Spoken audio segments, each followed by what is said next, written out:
El gen egoísta, un libro escrito por Richard Dawkins que propone que son los genes y no los individuos los agentes sobre los que opera la evolución.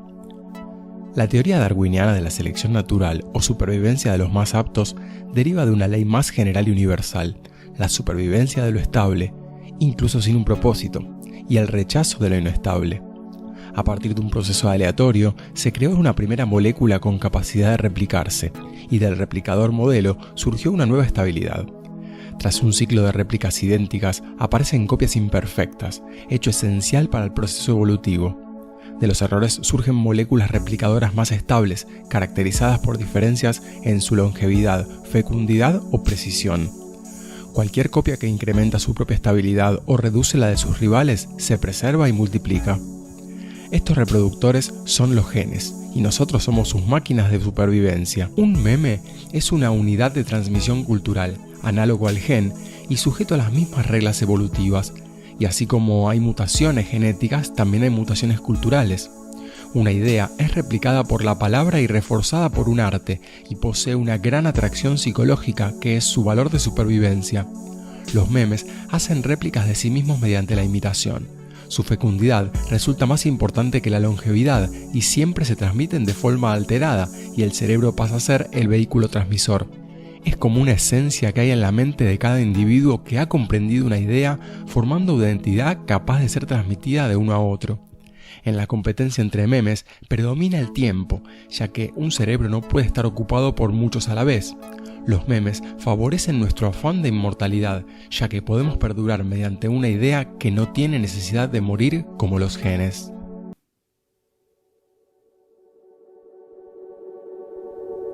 The genes in our bodies can be traced back over 3.5 billion years to a single organism, Luca, the last universal common ancestor. As Luca reproduced, its genes copied and copied and copied and copied. Sometimes with mistakes, they transformed. Over time, this produced every one of the billions of species of life on Earth. Some of these adopted sexual reproduction, combining the genes of individuals, and altogether, the best adapted life forms prospered.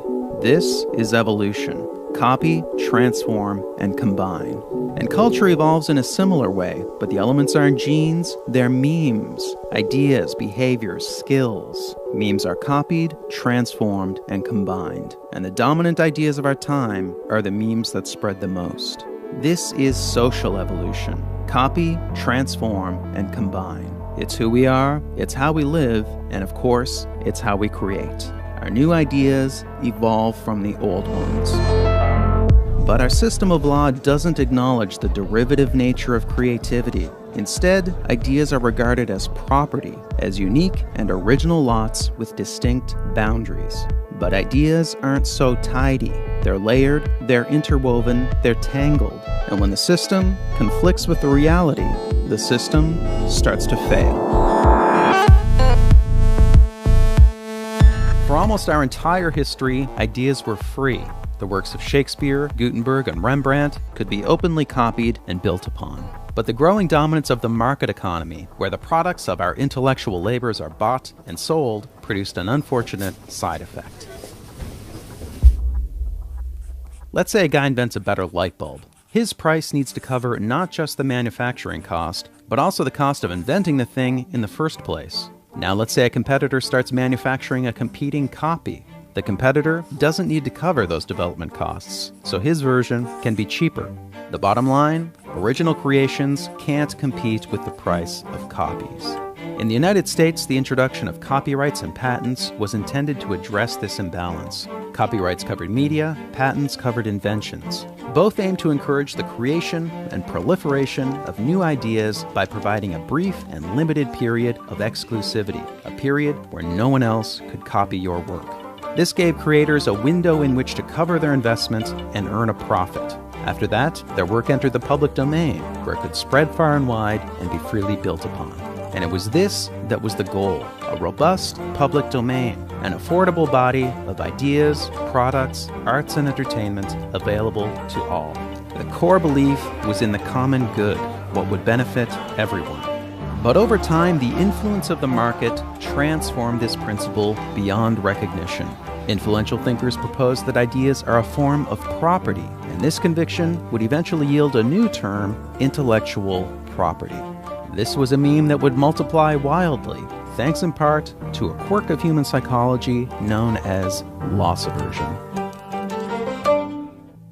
Simply put, we hate losing what we've got. People tend to place a much higher value on losses than on gains, so the gains we get from copying the work of others don't make a big impression. But when it's our ideas being copied, we perceive this as a loss and we get territorial.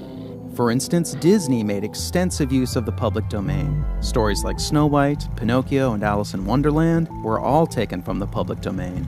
But when it came time for the copyright of Disney's early films to expire, they lobbied to have the term of copyright extended. Lastly, Steve Jobs was sometimes boastful about Apple's history of copying. We have, always been shameless about stealing great ideas. But he harbored deep grudges against those who dared to copy Apple. I'm going to destroy Android because it's a stolen product. I'm willing to go thermonuclear war on this. When we copy, we justify it. When others copy, we vilify it. Most of us have no problem with copying, as long as we're the ones doing it.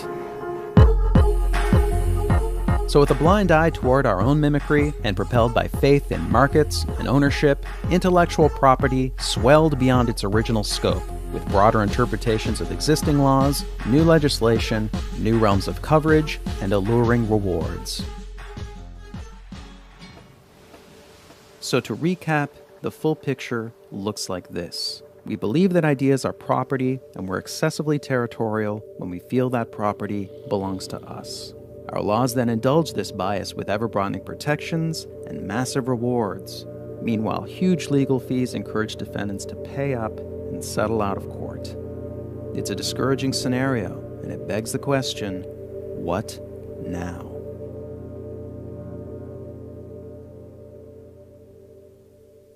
The belief in intellectual property has grown so dominant, it's pushed the original intent of copyrights and patents out of the public consciousness. But that original purpose is still right there in plain sight. The Copyright Act of 1790 is entitled An Act for the Encouragement of Learning. The Patent Act is to promote the progress of useful arts. The exclusive rights these acts introduced were a compromise for a greater purpose. The intent was to better the lives of everyone by incentivizing creativity and producing a rich public domain, a shared pool of knowledge open to all.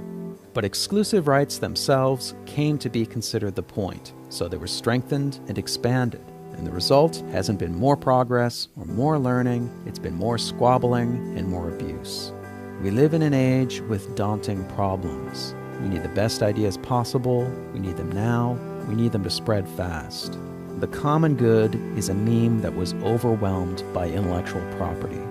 It needs to spread again. If the meme prospers, our laws, our norms, our society, they all transform. That's social evolution, and it's not up to governments, or corporations, or lawyers. It's up to us.